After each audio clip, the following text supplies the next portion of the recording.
Hola, Tudi Gonzalez here, calling on you from all the way in Crystal City, Texas, also known as Cristal, and what I've often said, it's also called El Vidrio. We are here presently in the year 2024, and I'm taking you back to 1949 or so, if your mind can go back that far. I've been here for a long, long, long time. Anyway, I'm taking you back to migrant life, and we find ourselves in Montana, and I believe it is in Bighorn, Montana. I think Little Horn was a place where the natives kicked butt against General George Custer. And let me tell you something quick on this. My dad used to ask this old native, he says, "Hey, how long did it take you to wipe out Custer?" And he would go, that was his answer. Anyway, uh, but before I go into this experience that I had when I was just a little bambino, uno chiquitito baby, I like to make an introduction. And let me tell you why I do this oral history. I'm trying to preserve, at least for my kids, the experiences growing up, which I had an exciting one because, as I've told you before, I lived as a migrant field worker, a lot of times with La Raza Unida party and political stuff, at least at the local level. And of course, I've been a law enforcement officer, so those stories I'm trying to preserve, and I'm preserving for my kids, my my own kids, and my kids are not kids anymore, and I'll show you why.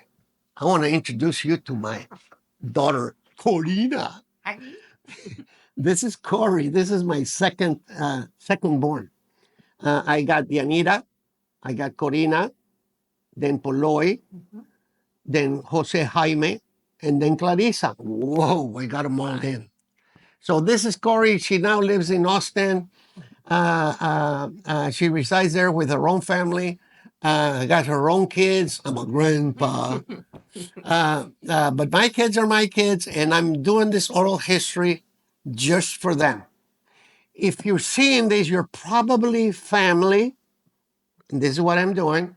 This is my immediate family. So this is done for family only. If you're not family, I would say you're fortunate to be seeing this because you were chosen as a good one. Anyway, this is my Corey. Love you, Dad. I love you, Mom. Thank you. Oh, that's what I was doing it for. That's what I was doing it for.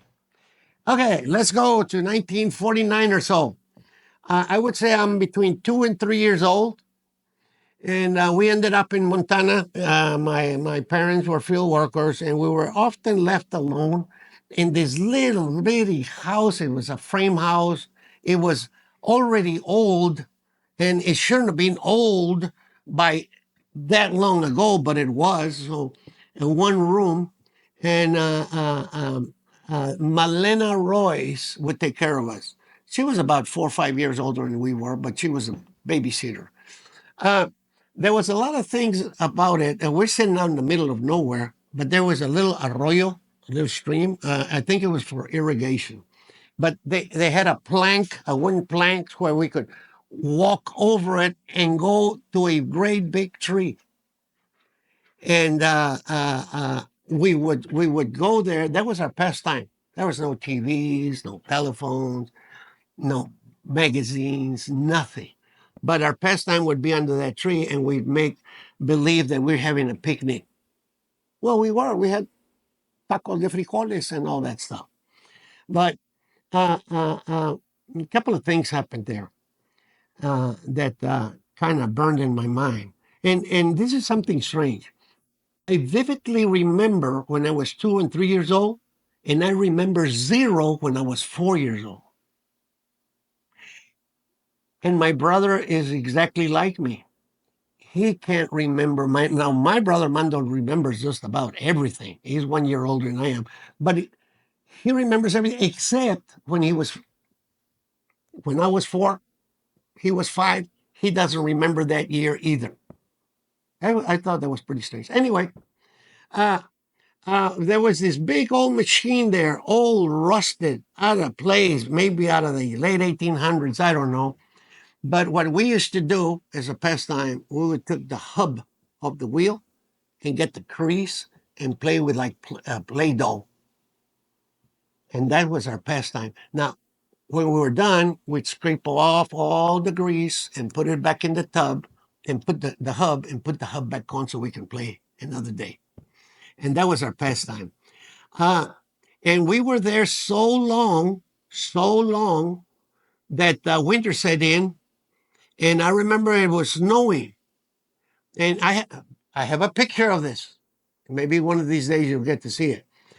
Uh, and times were so hard back then. And I mean, I'm not just saying it because I'm saying it because it was. It was so hard, and I'll tell you why. Uh, there was one day that I have a picture that is there's snow all around, and we got we have a cap and a jacket, but we only had one pair of shoes. One pair of shoes. So the picture, and I'll describe it for you. There's a plank, a wooden plank, and about a piece of it is dry. We kept the snow off of it because I would stand on there without shoes, and my brother would put the shoes and go play out in the snow. But we couldn't play together. After a while, he would take off the shoes, give me the shoes. He would have to stand on the plank. And then I would play around by myself. But we couldn't play together. And as hard as this might seem, and as hard as you might think it seems to me, it really wasn't because we were having fun. And migrant life is a hard life, but it's a wonderful life. Why? Well, because we traveled as a unit. The whole family's there. Like dad doesn't leave for work. Mom doesn't leave for work like we have now. Everyone would travel together, live together, eat together. Everything we did in a unit. So migrant life was cool, was good.